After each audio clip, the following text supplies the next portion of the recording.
Bonjour, ici c'est le musée de la Seine-et-Marne. C'est à Saint-Cyr-sur-Morin, un village situé dans la vallée du Petit Morin, entre Coulommiers et La Ferté-sous-Jouarre. C'est à la campagne. Vous pouvez venir vous promener soit avant ou après la visite du musée. Il y a des très belles promenades au bord de la rivière, des champs et des bois. Suivez-moi.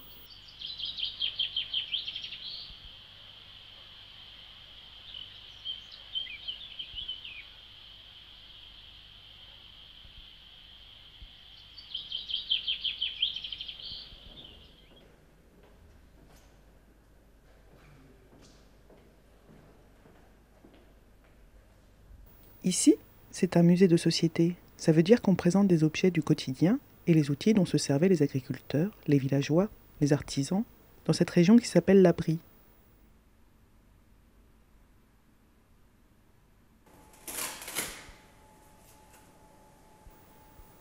Pour compléter les collections, il y a aussi des vidéos sous-titrées, ainsi que des jeux pour les enfants. Le musée organise souvent des expositions temporaires en lien avec la société d'aujourd'hui. Par exemple, les jeux et les jouets, le mariage, le travail, la consommation, l'immigration. Ces expositions sont très attractives. Les présentations sont modernes, souvent avec des images animées sous-titrées. Vous pouvez avoir plus d'informations en regardant le site internet.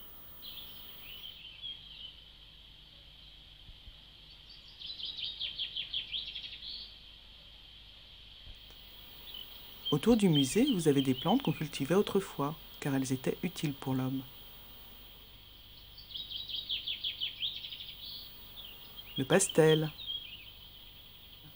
l'iris des jardins, la saponaire.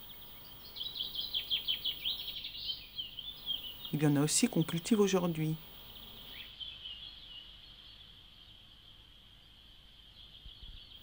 Le chanvre, le lin.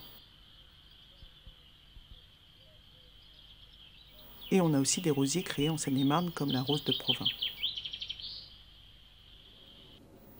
Ici, c'est la salle consacrée à l'écrivain Pierre Macorlan. Il est né en 1882 et a vécu à Saint-Cyr-sur-Morin de 1926 jusqu'à sa mort en 1970.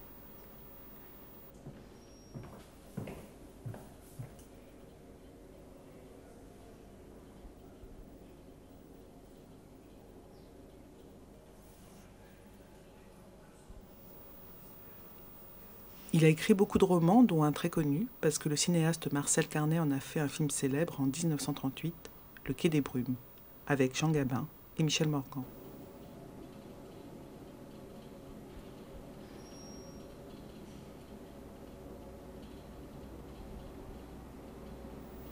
Pendant la guerre 1914-1918, il était soldat et devient ensuite journaliste-reporter. C'est ainsi qu'il a voyagé un peu partout en Europe. De ses voyages, il rapporte des témoignages précieux. Ici, vous trouverez des photographies, des manuscrits, des vidéos, des dessins, des objets. La première partie de la salle évoque sa vie, l'autre partie évoque son œuvre et ses rapports avec la chanson, la photographie, le cinéma. Le musée possède 3 labels tourisme handicap: auditif, mental, moteur. L'accueil est équipé de boucles magnétiques pour les personnes malentendantes, ainsi que la salle audiovisuelle. Si vous souhaitez une visite en LSF, c'est possible en réservant à l'avance. Les toilettes sont adaptées au handicap moteur et possèdent les dispositifs de sécurité visuelle nécessaires. L'équipe d'accueil est à votre écoute. Pour toute question concernant votre venue et votre visite, vous pouvez nous contacter soit par mail, soit par téléphone.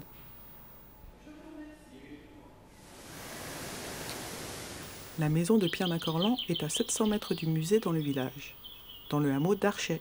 On prend son billet d'entrée au musée et on se rend à pied à la maison. C'est une jolie promenade près de la rivière le Petit Morin.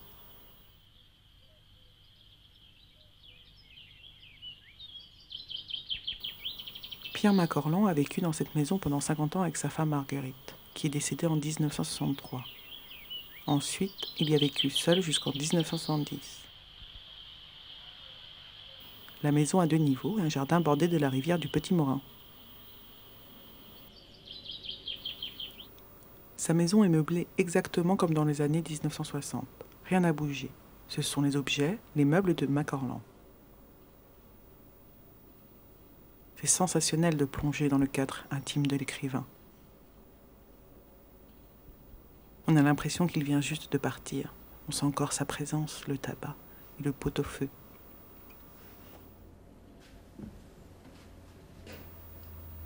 À l'entrée, une vidéo sous-titrée présente le témoignage d'un vieux monsieur qui a très bien connu Macorlan et des images anciennes de la vie de l'écrivain.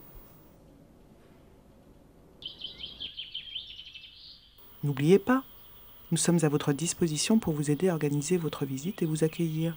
À bientôt, au revoir.